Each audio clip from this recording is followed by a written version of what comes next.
capítulo a capítulo, íbamos capítulo a capítulo mostrando cómo fue la conquista y terminábamos con Josué y la generación de Josué, que la generación de Josué aparentemente vivió en fidelidad. Sin embargo, ahorita que vamos a entrar a la generación de jueces, esta generación eh, no vivió conforme al propósito de Dios. Parece ser que quizás no hubo un buen discipulado, no hubo una buena herencia en cuanto al temor a Jehová. Entonces, esto hace que esta generación no continúe con los preceptos que normalmente deberían haber sido establecidos dentro de su cultura, ¿cierto? Josué termina diciendo que mi casa y yo serviremos a Jehová, y estas personas deciden también servir al Señor. Y hay algo importante, que cuando Josué conquista la tierra junto con cada una de las tribus, se menciona de que no expulsaron, no arrojaron a todos los cananeos. Así que esto va a ser una piedra de tropiezo para el pueblo en varios aspectos, lo vamos a tratar un poco más adelante. Sin embargo, es para contextualizar todo lo que pasó con jueces o lo que vamos a ver con jueces y cómo el hecho de que no hayan expulsado a todos los cananeos va a tener ciertas implicaciones o características importantes en el periodo de los jueces. Así que antes de ir a capítulo, vamos a hablar un poco acerca del autor, de la fecha. Y bueno, ahí lo tengo repetido, perdón. Pero en cuanto al autor y la fecha, no tenemos un autor como tal definido. Hay ciertas aproximaciones acerca de quién pudo haber escrito el libro de los jueces y cuándo pudo haber sido escrito. Sin embargo, cuando leemos el libro de los jueces y lo estudiamos junto con aquellos que sí conocen el hebreo, normalmente vamos a encontrar de que el hebreo que se encuentra en el libro de jueces es un hebreo bastante antiguo, ¿sí? Esto ya es una característica importante a la hora de situarlo cronológicamente. También hay una afirmación que se habla de que en aquellos días no había rey en Israel, ¿sí? Que cada quien hacía lo que bien le parecía y en aquellos días no había un rey. Obviamente esto presupone entonces que quizás el libro fue escrito cuando ya existía una monarquía y el escritor está mencionando eventos del pasado, diciendo que todo eso que él está mencionando o que él está desarrollando en su escrito era en la época en la que todavía no existía un rey. Bajo estas características, una posibilidad bastante grande es de que Samuel haya sido el escritor de el que haya recopilado cada una de esta información y estas historias, ¿sí? No sabemos a ciencia cierta si fue Samuel, sin embargo, Samuel fue un hombre que lideró, que Dios lo usó para liderar al pueblo, un hombre que es el último juez, el primer profeta establecido, un hombre que va a hacer esa transición entre el periodo de los jueces y el inicio de la monarquía, y es probable que en medio de su llamado también haya aportado con la literatura de los jueces, ¿sí? Vamos avanzando. Entonces, en cuanto a los jueces, normalmente nosotros vemos a los jueces más en este periodo. Sin embargo, los jueces están en un periodo anterior. Vamos a leer Deuteronomio 16. Voy a leerles Deuteronomio 16.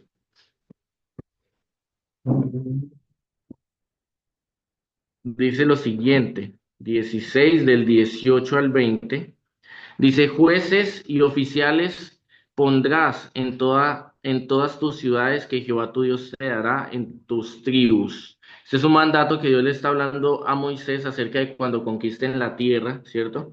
Los cuales juzgarán al pueblo con justo juicio. No tuerzas el derecho, no hagas acepción de personas, ni tomes soborno, porque el soborno ciega a los ojos de los sabios y pervierte las palabras de los justos. Entonces está mencionando a Moisés acerca del tiempo de la conquista, que cuando ellos sean establecidos en el terreno que Dios les iba a dar o en un futuro les va a dar, eh, él dejará jueces que iban a juzgar de manera correcta y con sabiduría, y deja el estándar de cómo deberían ser estos jueces.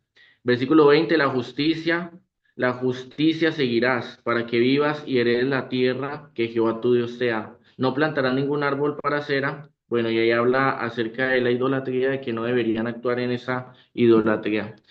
Y también, si nos vamos más atrás, cuando Moisés recibe la visita de su suegro, también vemos personas que van a ayudar en cierta medida a que Moisés no tenga una carga bastante pesada como la estaba teniendo. Su suegro le dice, tú no podrás continuar con ese ritmo de vida, toma líderes de a 50, de a 100 por familias y que los asuntos más importantes o más difíciles te los lleven a ti, ¿sí? Entonces los jueces, como dice Deuteronomio 16, la idea es de que sean personas sabias que impartan sabiduría y de esa misma manera puedan juzgar algunas eventualidades dentro de la misma nación, ¿sí?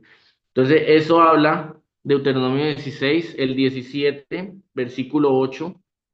Dice que cuando alguna cosa te fuere difícil entre el juicio, entre una clase de homicidio y otra, entre una clase de derecho legal y otra, y entre una clase de herida y otra, o sea, estamos hablando de problemáticas dentro del pueblo, en negocios de legítimo en tus ciudades, entonces te levantarás y recurrirás al lugar que Jehová tu Dios escogiere, y vendrás a los sacerdotes levitas y al juez que hubiere en aquellos días, y preguntarás, y ellos te enseñarán la sentencia del juicio. Entonces acá está hablando de los levitas y los jueces como aquellos que iban a impartir cierta sabiduría a la hora de cómo resolver ciertas problemáticas, sea algún conflicto, sea algo de dinero, sea un homicidio, alguna de las cosas que pueden pasar dentro de cualquier nación, y el levita y el juez tienen esa tarea. Sin embargo, bueno, el libro de los jueces, el papel del juez adquiere un carácter militar. Entonces estamos viendo que en Deuteronomio nos habla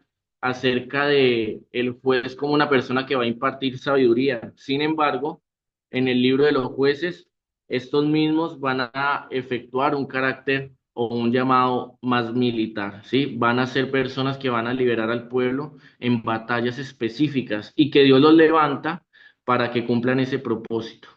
Vamos a ver acerca del ciclo del pecado, cómo el pueblo se olvida de Dios y el pueblo vive en pecado y en idolatría. Y posterior a eso, Dios permite que otras naciones vengan y los opriman. Cuando ellos ven que son oprimidos, van a clamar a Dios y van a decir, Señor, sálvanos, Jehová, sálvanos. Y Dios, en medio de su misericordia, va a levantar jueces para que los libre. Posterior a que el juez los libra, por eso hablamos acá ya que el juez se torna en un punto militar. Cuando son liberados, ellos tienen cierto tiempo de paz y posterior a eso vuelven a pecar y se repite otra vez. Son oprimidos, claman a Dios por misericordia, Dios levanta un juez, ellos son liberados, tienen paz y vuelven a pecar. Y eso es lo que llamamos como el ciclo del pecado, ¿sí? Entonces Dios va a usar a estos hombres específicos para traer libertad a su pueblo. Una visión panorámica acerca de los jueces. Entonces, la nación hebrea en este periodo de su juventud nacional, ellos recién han ingresado al terreno y están en ese proceso de establecerse como un país allí. No cuentan con un sucesor de Josué, eso es algo con lo que terminábamos la clase el lunes, ni ningún gobierno central fuerte. Era una hermandad o confederación de 12 tribus o estados independientes sin otra fuerza unificadora que su Dios. Entonces, ellos son tribus que están distribuidos, son Israel como tal, pero las tribus tienen ciertas características, como por ejemplo la de los levitas, o cada uno tiene su distribución específica y no tienen un monarca, un rey que los unifique. Lo que a ellos los unifica es la ley, el temor a su Dios. La forma de gobierno del tiempo de los jueces a menudo se denomina como una teocracia, pero el pueblo no tomaba muy en serio a su Dios y a menudo se apartaba de él practicando la idolatría, viviendo más o menos en un estado de anarquía, plagada a veces por guerras civiles y rodeada de enemigos que hacían el intento tras intento de exterminar a los recién llegados. La nación hebrea fue muy lenta en su desarrollo nacional y no llegó a ser una nación grande hasta ser organizada como reino en los días de Samuel y de David. Ellos se van a ocupar en sus idolatrías, como dice jueces, cada quien hacía lo que bien le parecía y eso va a impedir que no haya un desarrollo como nación, ¿sí? Porque en muchos periodos van a estar oprimidos por esta misma causa. Vamos a ir avanzando Una de las causas del por qué ellos van a ser oprimidos o por qué ellos también no desecharon a todos los habitantes de Canaán es porque muchos de estos grupos que habitaban allí manejaban ya el hierro, mientras que todavía Israel no lo manejaba. Se va a hablar de que ellos tenían carros errados, ¿sí? Y que Israel pues no lo tenía. Y esto causa cierto temor en ellos y parece que desconfían en que Dios les puede dar la victoria y no terminan de expulsar a aquellos que tenían que expulsar según el mandamiento de Dios. Y por eso Dios posteriormente les dice que estas naciones o estos pueblos que quedaron dentro de Israel, que no fueron expulsados y que son cananeos, que no se arrepintieron de su pecado, van a ser usados como una piedra de tropiezo para ellos. Esa es una de las causas. Y hablando de la religión, esto ya lo mencionamos con Josué. Entonces, dentro de la religión cananea, las religiones de las naciones cananeas eran cultos a la fertilidad que utilizaban la magia para inducir la fertilidad de la tierra, el ganado y las personas. Los más famosos van a ser Baal, Acera, que se creía que cuando ellos tenían relaciones sexuales era que caía la fertilidad en la tierra, incluso a veces la fertilidad dentro del útero de la mujer para tener abundancia de hijos, entre otras cosas. Y tenían otros dioses como Moloch, como él, como un panteón específico de dioses, aunque estos son los más relevantes, que ellos adoraban y a veces, incluso en Deuteronomio, el lunes yo leía en Deuteronomio, que incluso Dios les dice, no vas a preguntar acerca de sus dioses ni cómo los adoraban, ¿sí? Simplemente los vas a destruir porque no vas a hacer lo que hacían las naciones extranjeras que era abominación a Dios. Estoy parafraseándolo. Y posterior a eso dice que incluso sacrificaban a sus propios hijos a sus dioses, ¿sí? Eso es algo que Dios establece allí y que les prohíbe hacer, ¿sí? Simplemente lo menciono porque en Josué lo vimos. También allí en el grupo de WhatsApp yo les envié mi diapositiva por si ustedes quieren regresar posterior a eso y ver cada uno de los dioses que tenían, que incluso se han encontrado en la arqueología.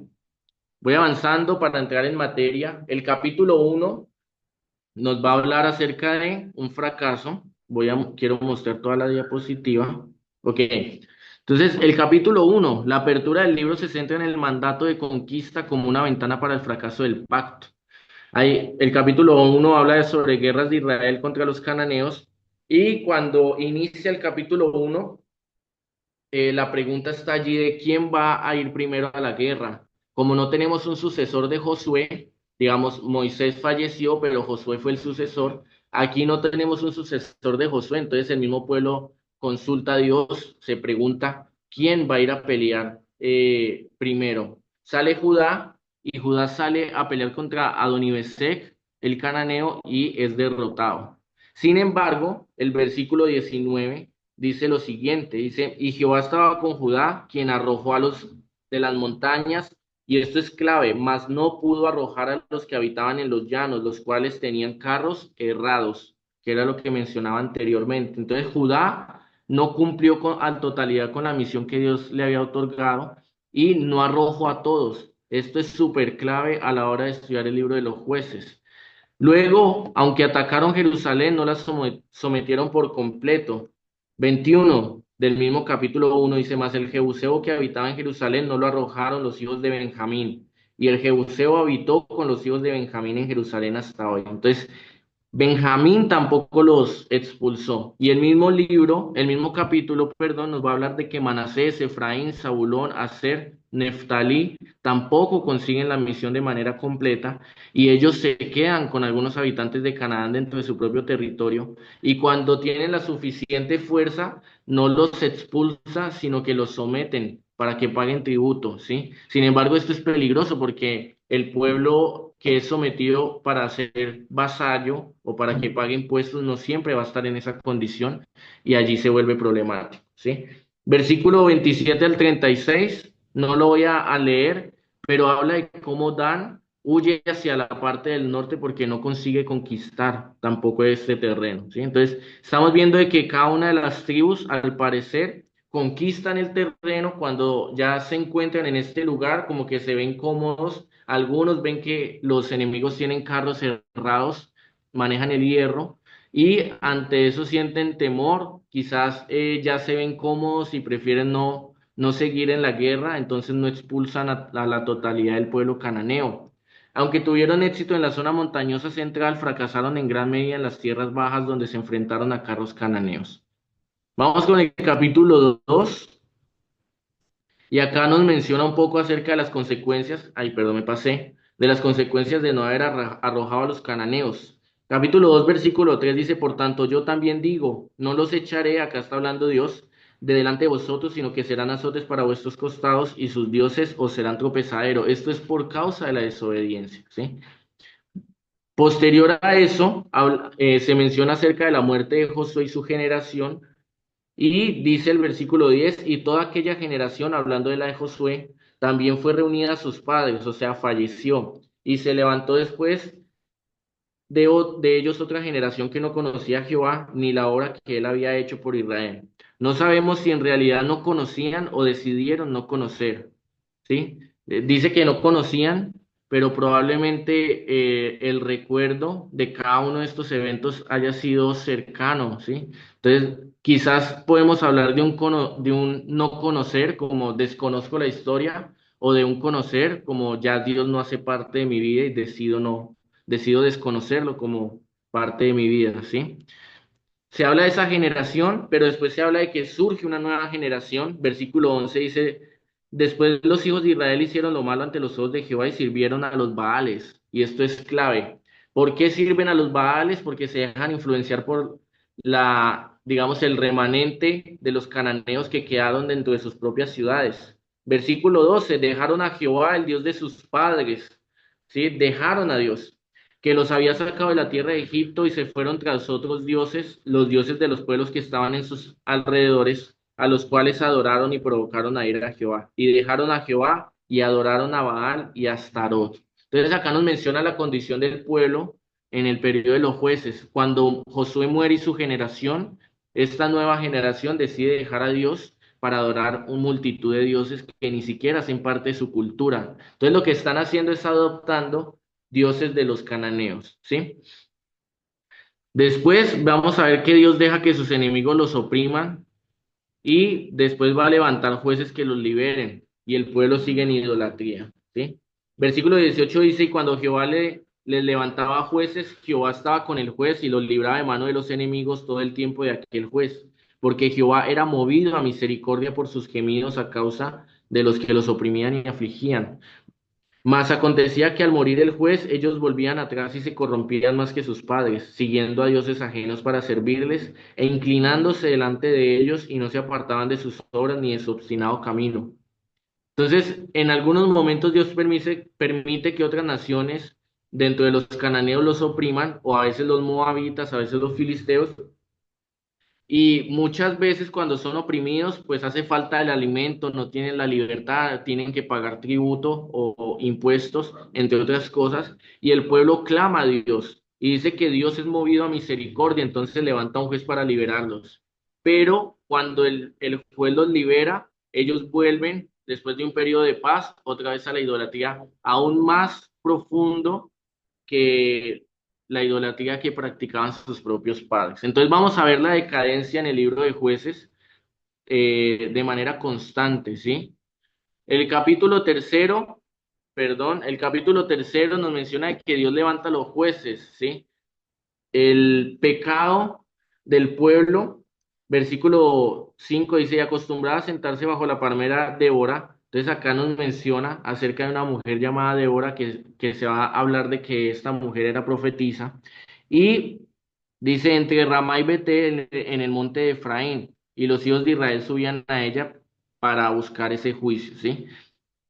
Versículo 6 y ella envió llamar a Barak, hijo de Abinoam, en sedes de Neftalí, y le dijo, ¿no te ha mandado Jehová Dios de Israel diciendo, ve y junta a tu gente en el monte de Tabor y toma contigo 10,000 hombres de la tribu de Neftalí y de la tribu de Zabulón? Entonces acá Débora estaba mandando llamar a Barak para que traiga como digamos que tenga sentido de pertenencia por el llamado como juez que Dios le ha otorgado. Pero él va a decir, yo voy si tú me acompañas. Y esto va a ser un poco problemático para él porque muestra la falta de valentía y de compromiso con el llamado. Y Débora le va a decir, bueno, vas a vencer, pero no va a ser como a tu nombre esa victoria. Este hombre es acompañado por Débora, entonces vemos de que Cusandri Sataín, rey sirio, oprime al pueblo. Dios levanta a Otoniel, posiblemente de Judá, como juez y tienen un periodo de paz por 40 años, del versículo 7 al 11. Entonces son 40 años que tienen ese periodo de tranquilidad.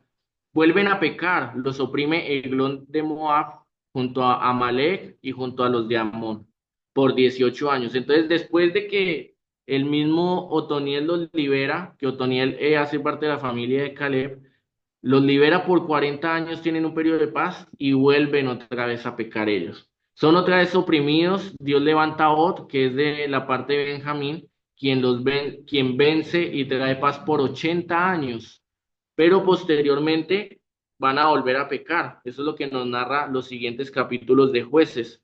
Entonces, Samgar no se menciona tanto acerca de quién es Samgar, pero sí se menciona acerca de que Samgar salvó a Israel, ¿sí?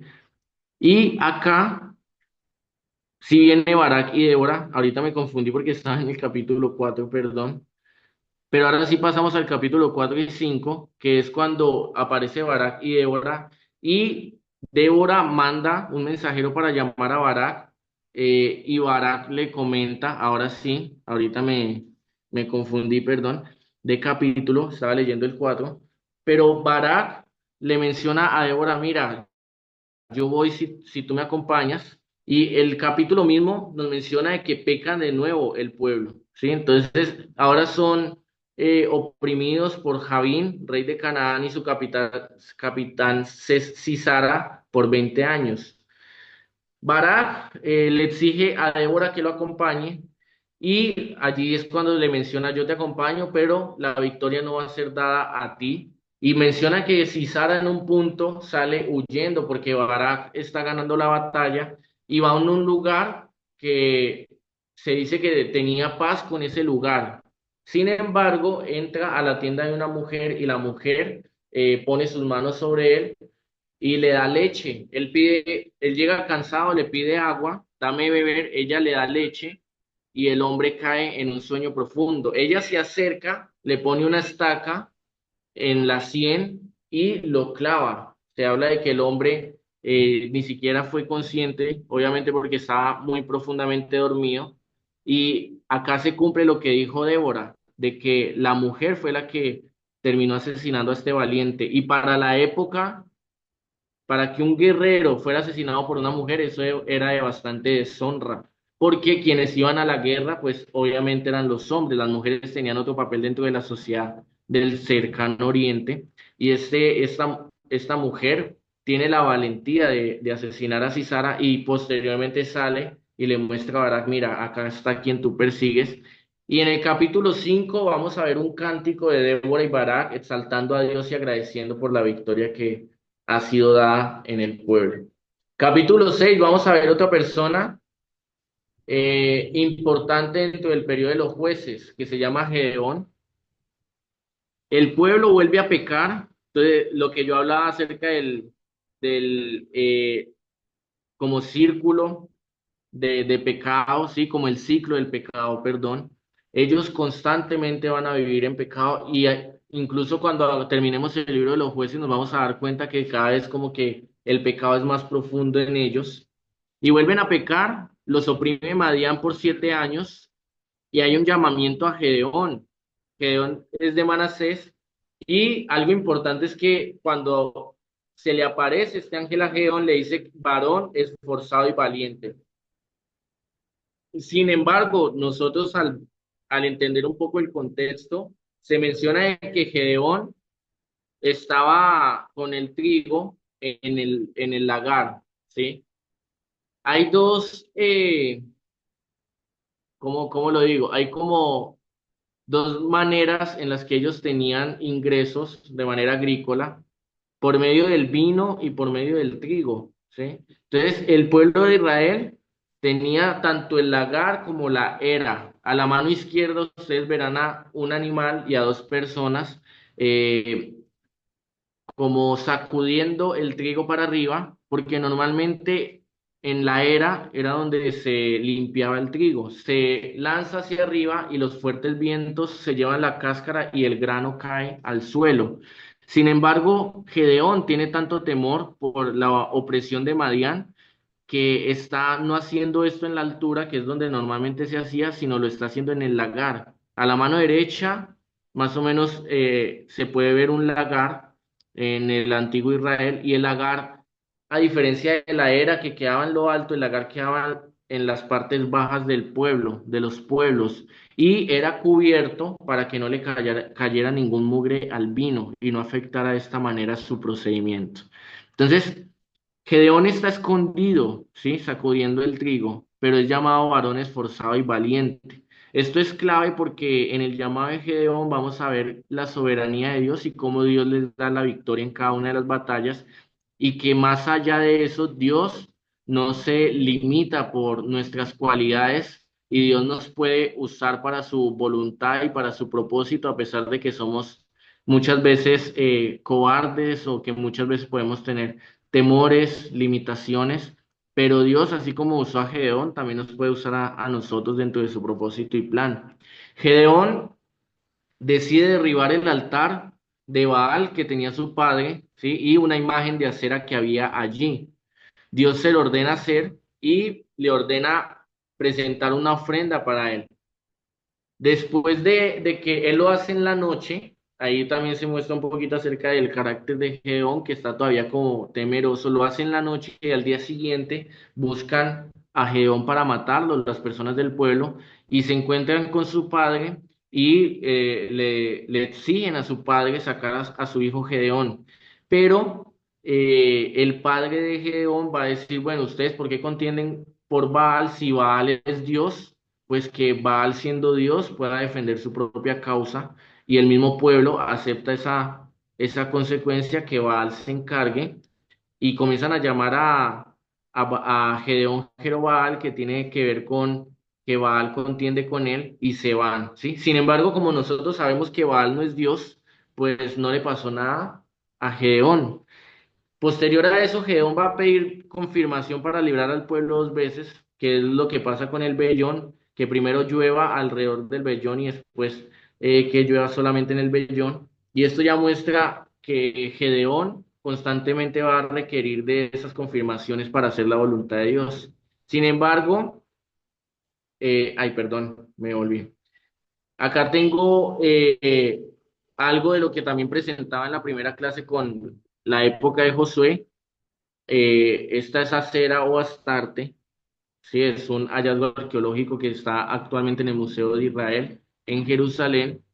Una de las imágenes que probablemente haya derrumbado Gedeón. Y este es Baal,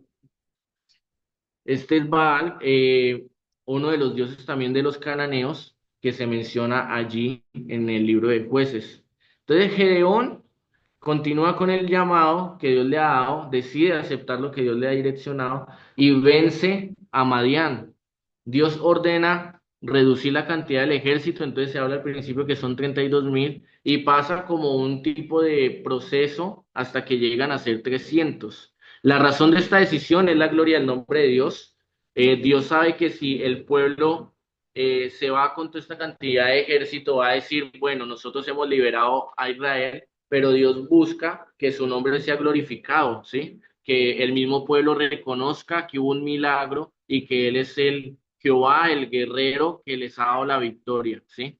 Gedeón se queda con 300 soldados. En el versículo 8 del capítulo 7 dice, y habiendo tomado provisiones para el pueblo y sus trompetas, envió a todos los israelitas cada uno a su tienda, y retuvo de aquellos 300 hombres. Y tenía el campamento de Madián abajo en el valle, o sea, ya estaban cercanos a la batalla. Normalmente, algo importante es que estos 300 hombres tenían trompetas, tinajas o jarrones. Y normalmente una trompeta era la señal para toda una unidad. Cuando hablamos de que cada soldado de Gedeón tenía una trompeta, o sea, 300 trompetas, entonces Probablemente dentro del entendimiento de los cananeos estamos hablando de 300 unidades militares, ¿sí?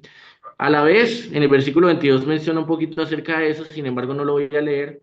A la vez que sonaban como un ejército numeroso, presos del pánico, los madianitas y sus secuaces se autodestruyeron volviéndose unos contra otros. Entonces, si dentro de su entendimiento, un soldado que tiene la trompeta representa la orden de que se movilicen una unidad completa de combate, entonces 300 trompetas hace que, y aparte que es en la noche, hace que el ejército de Madián sienta temor y se confunden y comienzan a batallar entre ellos. Y Dios de esta manera les da la victoria. Acá hay un bajo relieve del siglo séptimo antes de Cristo acerca de cómo pueden ser las trompetas o el shofar, ¿cierto? Y vamos avanzando al capítulo 8. Gedeón, entonces, gana la guerra y le proponen ser rey y él se rehúsa. Él dice, Jehová señoreará sobre vosotros. Y Gedeón, pues, se negó a ese reconocimiento. Sin embargo, aunque él se niega a ser rey, nosotros vemos de que él tiene un harén, su colección de botines de guerra. El nombre de su hijo es Abimelech, y Abimelech significa mi padre rey, y la creación de una túnica especial o un efod sugiere que exhibía los atributos del liderazgo real, incluso cuando decía que no lo hacía. Entonces, él se niega a ser rey, pero cuando vemos su vida, tiene varias características que normalmente asumía un rey. Él no deja un buen legado y este FOD se va a prestar para desviar el corazón del pueblo y vuelven a adorar a Baal después de esta guerra, ¿sí? Él no deja un buen legado y Abimelech va a matar a sus hermanos, excepto a Jotán. El capítulo 9 nos menciona acerca de esto y siguen las batallas y el pueblo vuelve a pecar. En el capítulo 10 nos habla de Tola, que es de Isaacar, que fue un juez por 23 años. Jair, Galadita de Manasés, juzgó por 22 años. No nos mencionas mucha información acerca de Tola. Y el pueblo después de eso vuelve a la idolatría. Son oprimidos por los filisteos y los amonitas. Entonces, eso que yo les mencionaba al principio del ciclo del pecado es algo que se repite de manera constante del todo el pueblo. Dios los liberta, les trae paz y vuelven otra vez a dejar al Dios verdadero para adorar dioses cananeos. Capítulo 11 nos habla de Jefté, una persona que es rechazado por sus propios familiares y que posterior a la opresión que recibe su pueblo lo vuelven a buscar y él hace un voto diciendo que va a ofrendar a Jehová al que primeramente lo reciba. Y cuando regresa de la guerra victorioso se da cuenta de que su hija es quien lo recibe y la ofrenda a ella para Jehová. Hay una disputa acerca de esto, si en realidad él por esa ignorancia y por ese sincretismo que dada la escasez del conocimiento que había de Dios, realmente ofrendó a su hija. Algunos teólogos o intérpretes también de la escritura dicen que lo que él hizo fue que ella nunca se casó y por eso menciona el texto de que posteriormente lloraba el mismo pueblo la virginidad de su hija. Sin embargo, esto es un área en la que quizás no podemos cubrir ahora por cuestión del tiempo, pero ustedes pueden seguir investigando, ¿sí? Capítulo 12 termina con Jefté y los galaditas que pelean contra Efraín y los vence. Y después nos habla de Ibzán, quien va a ser juez sobre 7 años. Elón, que es de Zabulón, 10 años. Abdón, 8 años. Y ellos juzgan también dentro de Israel, ¿sí? Hay unos jueces a los que se va a desarrollar un poco más la temática de su vida y hay otros jueces en los que vamos a ignorar cómo fue el llamado de ellos, con qué ejército pelearon, cómo era su carácter, entre otros, porque no nos es descrito en el libro de los jueces. Vamos al voto nazareo en el capítulo 6 de Números. Dice, habla a los hijos, desde el versículo 2 habla a los hijos de Israel y diles, el hombre o mujer que se apartare haciendo voto de Nazareo para dedicarse a Jehová, versículo 3 se abstendrá de vino y de sidra, no beberá vinagre de vino, ni vinagre de sidra, ni beberá ningún licor de uvas, ni tampoco comerá uvas frescas ni secas. Versículo 5: todo el tiempo del voto de su nazareato no pasará navaja sobre su cabeza hasta que sean cumplidos los días de su apartamiento a Jehová. Será santo, dejará crecer su cabello, ¿sí?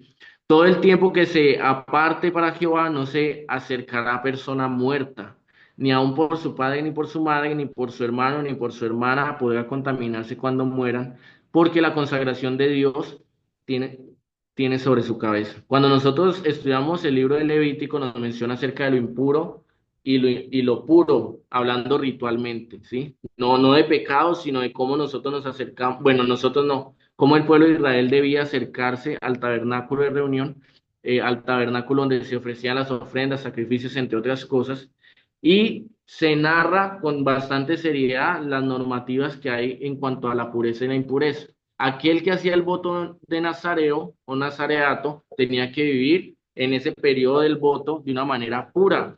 Sin embargo, viene Sansón, los filisteos los oprimen por 40 años, Dios promete un niño a una mujer estéril en el capítulo 13 y viene Sansón dentro de la historia, ¿sí? Vamos a ver bastantes cosas en el capítulo 14, aunque ahí dice capítulo 10, es un error mío, perdón. En el capítulo 14 habla de que Sansón se enamora de una filistea y recordemos de que Dios pues habla de que no deben casarse con extranjeras, ¿sí? Sansón se enamora de una filistea, pero después él en un camino va a matar a un león y después de unos días él va a tomar del mismo león para comer una miel. Entonces acá ya él está irrumpiendo, está yendo en contra del propio voto de nazareato que tiene, ¿sí?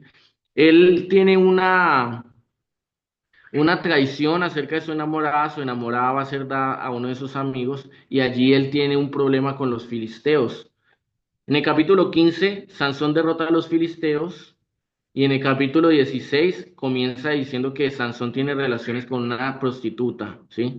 Acá vamos a ver acerca del carácter de Sansón. A pesar de que Dios lo usa, obviamente Dios no va a probar su carácter y ese mismo carácter va a ir conduciendo acerca de su destino, que ahorita más adelante lo vamos a tratar, cómo terminó la vida de Sansón, aunque quizás muchos de nosotros ya lo conocemos. Sansón y Dalila lo traiciona y el versículo 20 no lo voy a leer, pero se dice que en ese momento cuando Sansón se quiso liberar de las cuerdas, se da cuenta de que Dios o Jehová ya no estaba con él.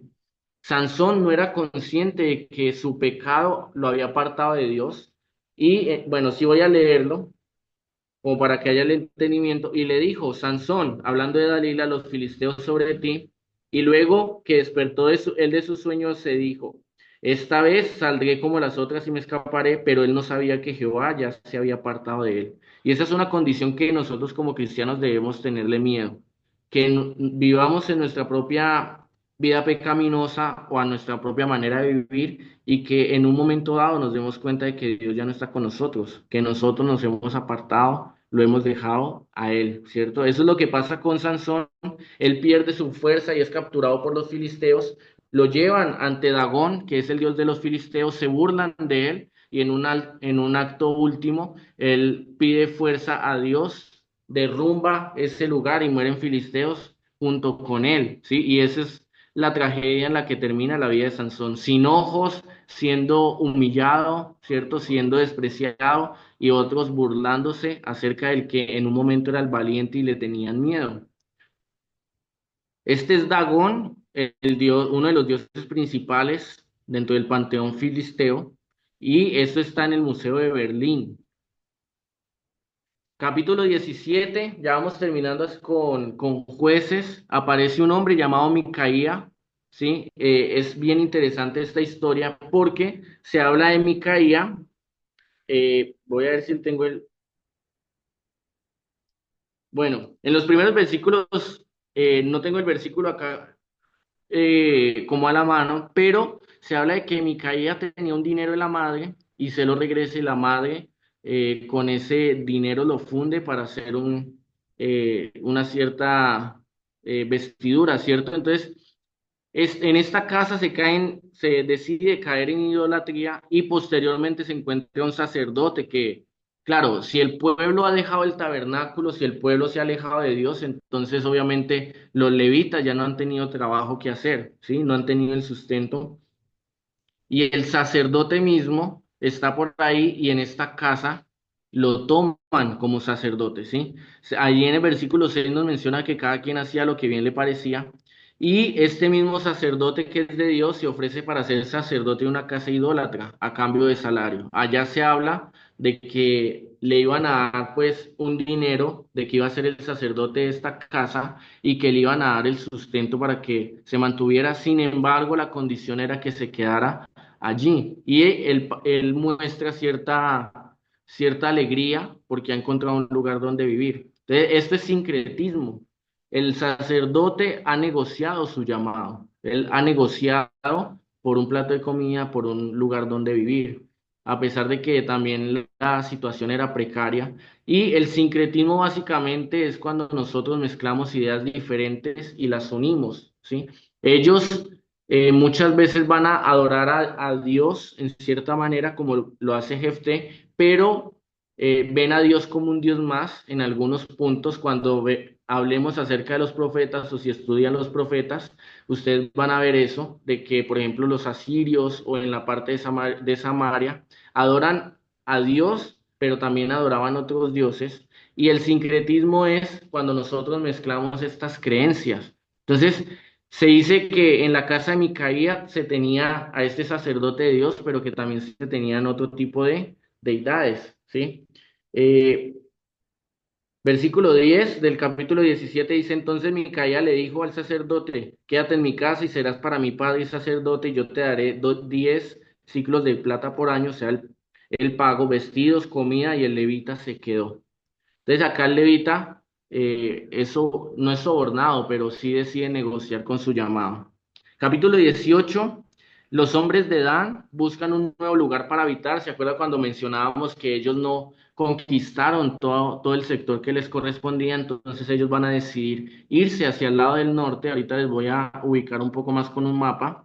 Y en medio de esa travesía, ellos se encuentran con Micaía y se encuentran con el sacerdote y le dicen al sacerdote, ¿para ti qué es mejor, ser sacerdote de una casa o ser el sacerdote de una tribu completa? ¿Sí? Entonces, eso digamos que le gusta y se vende al mejor postor.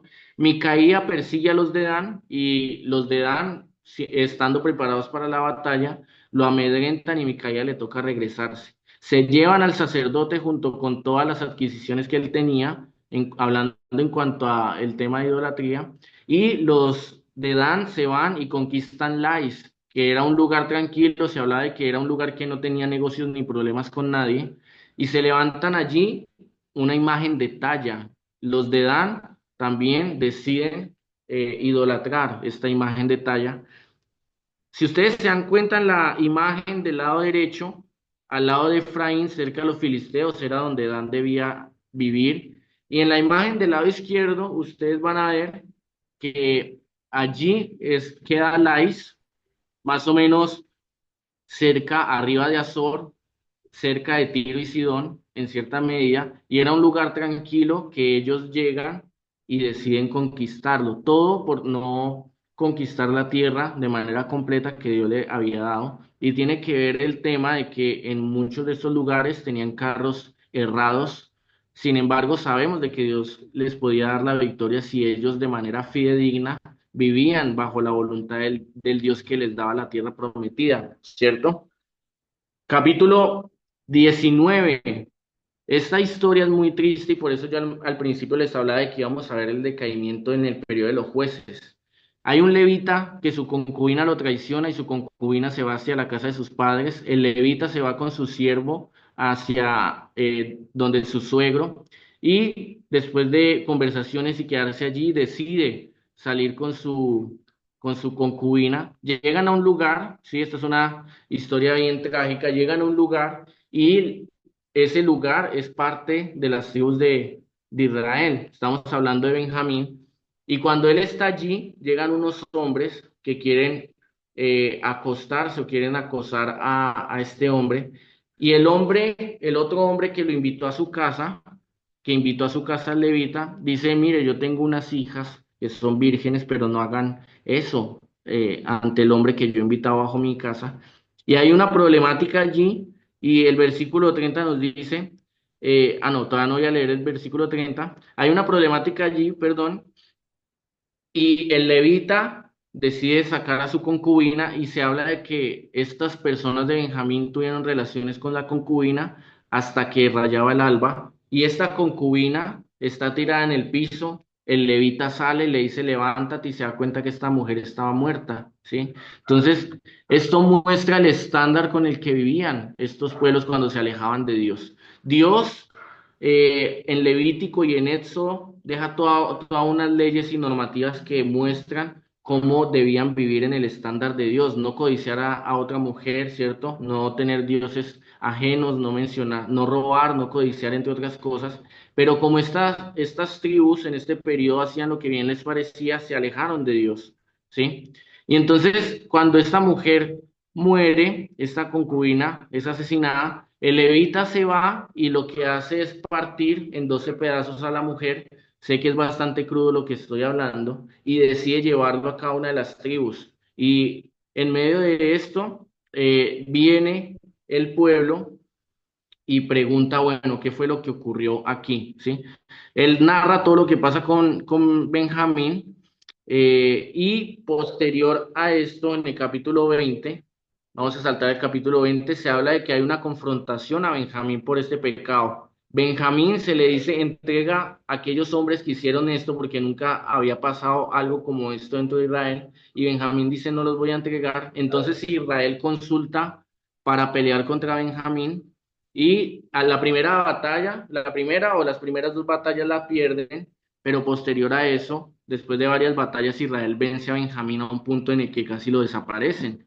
Por eso cuando más adelante ustedes vean acerca de Saúl y Saúl dice que es de Benjamín, de una de la tribu más pequeña, es verdad, porque Benjamín en este punto casi fue abolida o destruida por esta maldad, ¿sí? Entonces, después de esto hay un arrepentimiento del pueblo, dice hoy casi que una tribu de Dios, del pueblo de Dios, ha sido extirpada, entonces buscan mujeres para que la tribu de Benjamín pueda tener hijos y seguir como, con la descendencia, ¿sí? Y así va cerrando el libro de los jueces. Acá ustedes tienen la diapositiva, acá es una muestra en el lado izquierdo de cómo se distribuyeron las tribus y en el lado derecho más o menos de cómo estaban distribuidos los jueces en su periodo, en donde ellos estaban situados. Y el, hay unos jueces que se habla que probablemente, digamos, Otoniel es de Judá, pero hay otros que específicamente sí se habla de que este juez salió de una tribu en específico, ¿sí? Entonces, espero que esto les ayude como base para ustedes seguir estudiando el libro de jueces. Voy a ir avanzando. Y nosotros vamos cerrando acerca del fracaso del pueblo y su promesa de fidelidad. Entonces, la generación de Josué promete fidelidad ante Dios. Sin embargo, las generaciones siguientes no viven de acuerdo a ese estándar. El libro de los jueces es en gran medida un retrato del fracaso moral del pueblo. Y ustedes pueden ahí leer Salmo 110 106, perdón, que habla acerca de eso. Debido a este fracaso militar, que se consideró un fracaso del pacto, Dios anunció que los cananeos vivirían entre los israelitas como espinos. Y mucha de la idolatría, o casi que toda la idolatría que viene al pueblo, es porque hay matrimonios con mujeres que adoran otros dioses y habiendo estos matrimonios, pues se mezclan este tipo de creencias. Además, los tratados y matrimonios mixtos, que es lo que estaba mencionando, con cananeos constituían una violación de las leyes del pacto y ahí hay unas citas que ustedes pueden estudiar posteriormente de manera ya un poco más exhaustivas. La generación posterior a Josué se caracterizó por el continuo fracaso del pacto y el sincretismo religioso. Entonces, con eso terminamos el libro de jueces. Vamos a pasar al libro de Ruth, no sin antes mencionar que el libro de jueces es una muestra de cómo nosotros podemos vivir de manera alejada a Dios, ¿sí? Nuestro pecado si bien directamente nace de nosotros decidimos pecar, afecta a comunidades, a las personas que amamos o a las personas que nos rodean, ¿sí?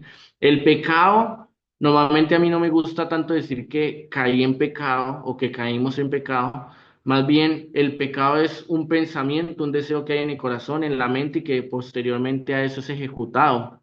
Y Jueces nos menciona como incluso Sansón, como Jefté, como algunos de los que Dios usa, o como el mismo pueblo, después de la bendición que Dios le da de tener paz, de tener el lugar que él mismo le había prometido donde fluía leche y miel, deciden dejar al Dios del pacto, aquel que es su Dios, que los ha estipulado como nación, para adorar a otros dioses. Y en medio de esto, Dios sigue actuando en misericordia y en fidelidad. ¿Sí? Dios constantemente va a mostrar de que Él es tardo para la ira en grande misericordia.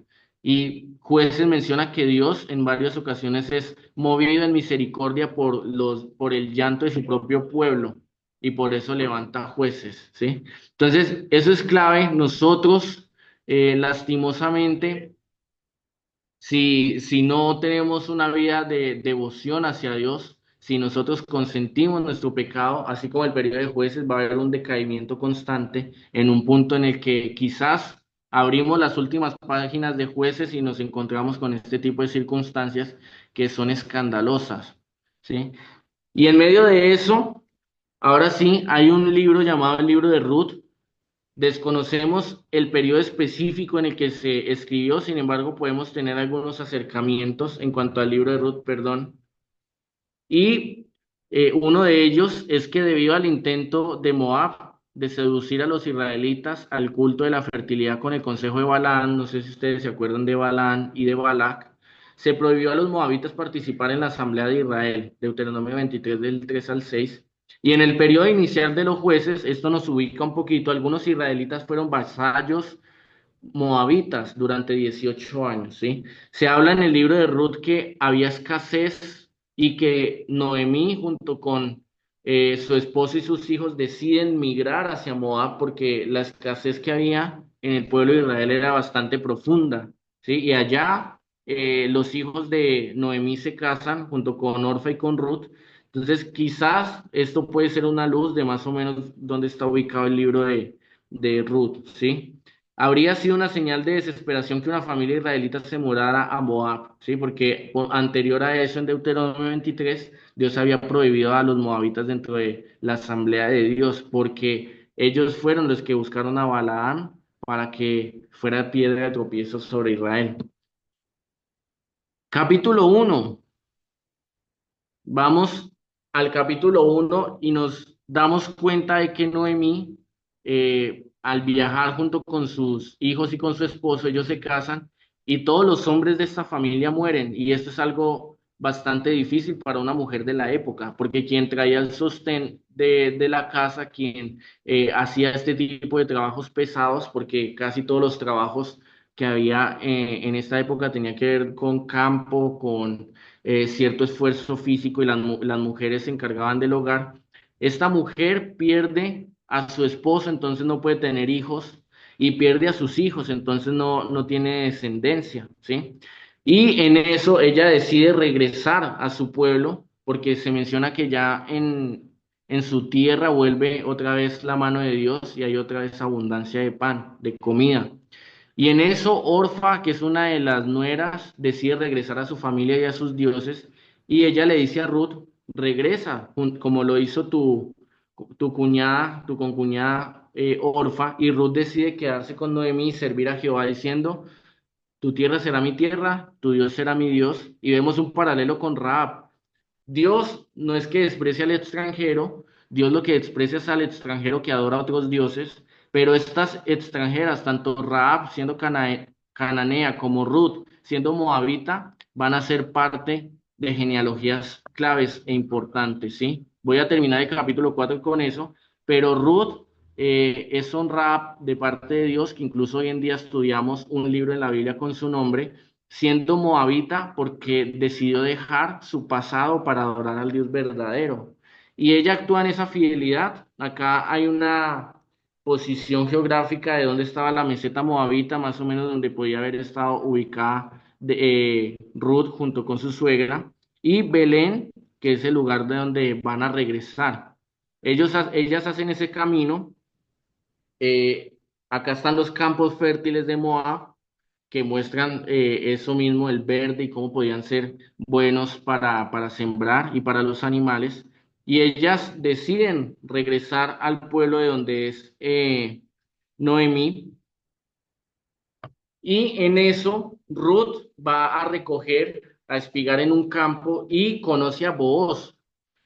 Algo importante que no nos da el tiempo de estudiarlo es el matrimonio de Levirato, ¿sí? Y cuando Ruth conoce a Booz y Noemí se da cuenta de eso, Noemí glorifica a Dios porque reconoce que Booz era un pariente cercano.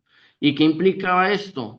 Que cuando una mujer, digamos, moría su esposo y no tenía hijos, para que el nombre y los bienes, la herencia de su esposo que ha sido muerto, y como no tiene hijos, no se perdiera, entonces el cuñado más cercano o el pariente más cercano iba a casarse con ella y el primer hijo iba a ser a nombre del difunto, ¿sí? Para que el nombre del difunto permaneciera dentro del pueblo. Eso es algo que tenía implicaciones en cuanto a esa honra, pero también implicaciones en cuanto a que ese primer hijo no era del nombre del padre que lo engendró, sino del difunto, y que también la herencia del hombre que lo engendró junto con la mujer iba a ser repartida en esa misma manera. Ustedes pueden investigar acerca del matrimonio levirato, leer un poco acerca del Levítico y Deuteronomio y van a encontrar eso. Hay otra ley también acerca de los pobres. Dios se preocupaba por los pobres y por los extranjeros, y esto es lo que vemos aplicado en el libro de Ruth, que le permite a ella espigar en el campo de Booz. Entonces, en ese hecho, versículo 20 dice, y dijo Noemí a su nuera, sea bendito Jehová, pues no ha rehusado a los vivos la benevolencia que tuvo para con los que han muerto. Después le dijo Noemí, nuestro pariente es aquel varón y uno de los que pueden redimirnos. Y con eso termina el capítulo 2 y vemos en el capítulo 3 un poco más del matrimonio de Levirato. Eh, Perdón, voy a ir avanzando. Entonces, Ruth en un punto va a llegar cuando vos está en una fiesta, después vos se va a dormir y Ruth está allí y ella muestra su intención para que sea redimida y el hombre dice, ok, entiendo el mensaje y él mismo se va a encargar de eso. Acá Deuteronomio 25 nos va a hablar un poco acerca de esta ley. El lenguaje de la redención del matrimonio entre cuñados también estaba vinculado a las leyes generales de patrimonio familiar, que era lo que estaba mencionando anteriormente. Esta práctica se observaba ampliamente en el antiguo cercano oriente, no solamente dentro de Israel.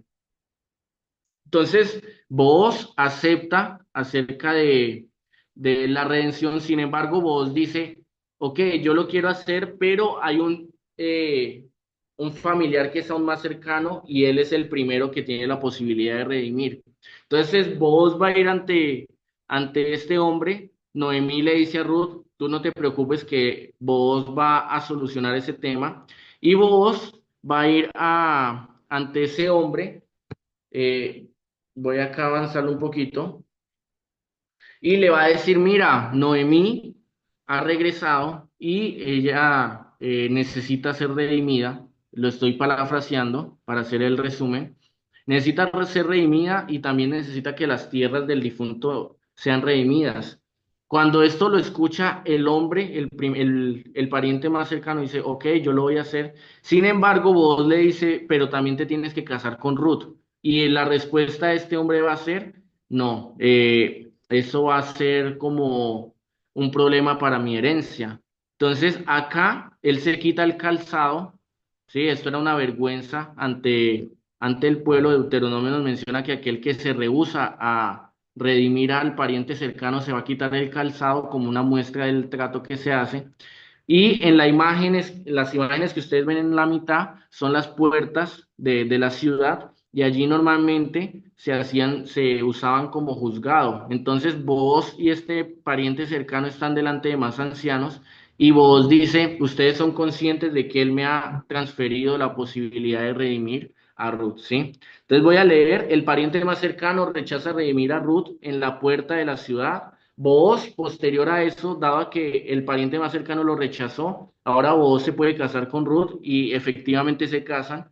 Y Ruth tiene un hijo del linaje de donde va a venir David y posteriormente Jesús. Entonces esta mujer es redimida y le da un linaje posterior a aquellos que eran difuntos, se casa con Booz, quien decide actuar en esta misma como dirección de bendición, de respetar lo que decía la ley. Entonces, arriba a la izquierda está una puerta excavada en Azor, abajo está un dibujo arquitectónico de una puerta de la edad de Bronce Medio. En el antiguo Oriente Próximo, las puertas de las ciudades servían como centros cívicos y tribunales donde los ancianos de la ciudad resolvían pequeñas reclamaciones, como una de estas. Se construyeron con varios espacios que durante la guerra podían ser fortificaciones con soldados. En esas salas que están entre las puertas, los soldados a veces se escondían en tiempos de guerra y cuando un intruso entraba, pues salían y asesinaban a los intrusos o al ejército que estaba entrando. Pero cuando no estaban en periodo de guerra, normalmente eran usados más para estos eventos cívicos o como forma de tribunal, ¿sí? Y así va terminando el libro de Ruth. Nosotros cuando vemos el libro de Ruth, vemos esa, como ese inicio que es bastante catastrófico y esa redención incluso de Dios dentro de la vida de Ruth y dentro de la vida de su suegra. Entonces, una mujer que es moabita decide dejar a sus dioses, decide dejar a su familia, a su tierra, decide ahora aceptar las leyes de Dios, es redimida y por medio de esta mujer va a venir el padre, el abuelo, los que posteriormente van a tener dentro de su linaje a un hombre llamado David, que David va a ser el hombre conforme al corazón de Dios, que van a comenzar ustedes a estudiarlo el día lunes. Y quiero terminar con esto, con que la historia continuará, ¿sí? Entonces, a pesar de que la historia comenzó siendo un poco triste, un poco difícil de ver, la historia continúa, Dios redime y ahora, posterior en la siguiente semana, vamos a ver un hombre llamado Samuel y cómo, a pesar de que veíamos en el libro de jueces que cada quien hacía lo que bien le parecía, Dios va a levantar un último juez que va a redireccionar y que va a tomar sentido de pertenencia y su liderazgo va a ser de bendición para poder encaminar al pueblo hacia el propósito de Dios, ¿sí? Eso sería eh, lo de la clase de hoy. De verdad, traté de resumir y poder dar toda la temática completa. Espero que haya podido ser entendible. Sin embargo, también ahí están las diapositivas ay, el video estaba cancelado. Las diapositivas están en el grupo para que ustedes puedan estudiarlo y que puedan hacer una ayuda para seguir investigando. Y eso sería por hoy. En cuanto a la clase, vamos a hacer un break. No sé si Uli o Anita nos pueden nos dirigir ahí. Y Ujú. ya, eso sería por mi parte. Sí, vamos a tener 6 minutos de break, y pueden poner sus preguntas, porfa, y volvemos aquí a las 8:17.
Ok, vamos volviendo.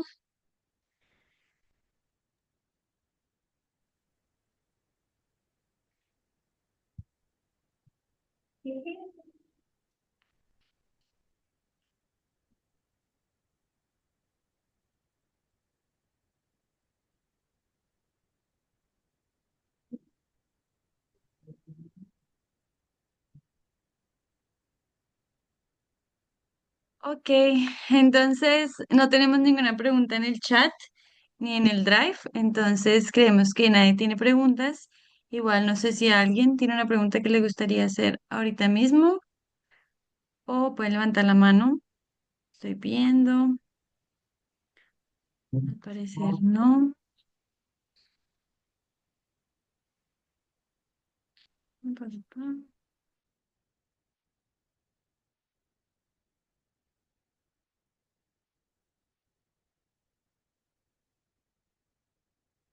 Ok, listo, entonces creemos que todo quedó bastante claro, entonces no hay preguntas. Igual, si ustedes siguen en la lectura y les surge preguntas, pueden hacerlas, pues pueden mandarnos un mensaje. Y por ahora queremos terminar. Damos las gracias a Adi por la clase, por enseñarnos sobre estos libros que son súper interesantes. Están llenos de historia, de revelación del carácter de Dios y que pueden ser un poquito difíciles de entender, pero ya un poquito más a la luz de un buen contexto podemos entender más el corazón de Dios por su justicia y su misma misericordia. Entonces damos las gracias a todos por estar esta noche. Mandaremos la clase grabada el día de mañana y bueno, queremos terminar con una oración y ya quedamos despedidos siendo las 8:19. Entonces, Señor, te damos gracias por esta clase, gracias, Señor, por los libros de Josué, Jueces, Ruth que tú nos regalaste y podemos nosotros ver las consecuencias de obedecerte, las consecuencias de no obedecerte. Señor, guarda nuestro corazón, no queremos empezar bien como el pueblo de Israel en Josué y después no terminar tan bien como jueces, sino que queremos ser personas que te amen, que te puedan seguir y sí, Padre, ayúdanos, Señor, a ser como Ruth, que te puede elegir a ti por encima de cualquier otra cosa. Oramos que tú nos sigas guiando en la lectura de la palabra, en el estudio y en poderte conocer mucho más cada día. Gracias, Jesús. Amén. Amén. Gracias a todos. Entonces, nos vemos la próxima semana. Ya la próxima semana es la última semana de clases. Vamos a ver la semana de David. Entonces, bueno, quedamos atentos. Si tienen alguna pregunta, vayan pensándolas. Y bueno, ya, chaito, pasen buena noche y nos vemos la otra semana. Chao, muchas gracias. Chaito, Gracias. con gusto.